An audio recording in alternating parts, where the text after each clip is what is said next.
米塔风台继续增强，目前是中度风台，伊的暴风圈已经进入咱巴士海峡甲台湾东南部的近海，受太平洋高压影响，风台可能会搁较靠近咱台湾。过到了后，下晡的风雨会愈来愈明显。伫咧台中以北、宜兰、花莲、台东，要注意透强风、落大水雨。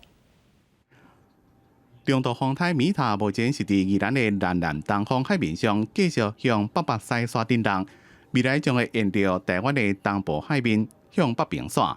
通过北部的海面。气象局继续发布海上陆上风台警报。南投、台中以北，还有宜兰、花莲、台东、马祖，拢伫咧警戒范围内。风台未来强度有可能搁再增强。伫8月下昼到8日透早，将是风台上划过台湾的时间。今天晚上有一波涨潮，那明天上午也有一波涨潮的时间，所以我们提醒像中部、北部或者是东北部、东部这些地方，地势比较低洼、沿海的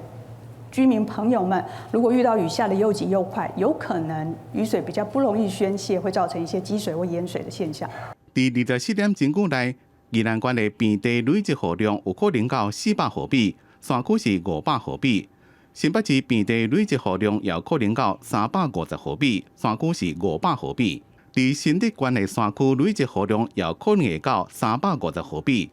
台北市花莲市区的平地累积雨量有可能到200毫米。气象专家分析，因为太平洋高压势力正稳固，所以甲风台路线是压往西平，更加划过台湾。若是依照欧洲模式来预测，风台确实有可能会真济中心穿过贵人甲片加斯海峡之间的西北台。因为现在太平洋高压很强，那加上它跟陆地上的交互作用，根据过去的经验呢，它不排除会西偏的可能性，所以也请大家提高警觉。这个可以说是这2年来影响北部最强的台风。专家提醒讲，无论未来路线是毋是真做西北台，米塔风台拢会替台湾北部地区甲东半部带来强风大雨，愈暗风雨愈大。有估伫8日早起，暴风圈会慢慢离开，严过风台伫咧划过台湾的陆地时阵，结果加速度有可能也有变化，所以民众要随时注意上新的天气预报。记者综合报道。